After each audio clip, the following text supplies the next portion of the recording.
Hi guys, so today I'm just finishing off putting this tacho on this bike. So you start off by putting the clamp on there, and then you get your Velcro, stick that on there, other Velcro on the back of here, stick that on there, and then I run the wire through there over the front, and then it follows through with the other cables through the corner there, under this rail, along with the throttle cable. And then I tie up the excess in a figure 8,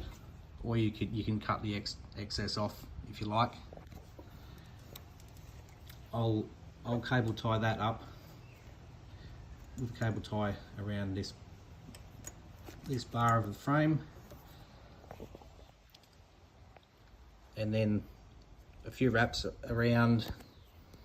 your spark plug cable of tape, and then I put a cable tie on top of that, and that's all there is to it.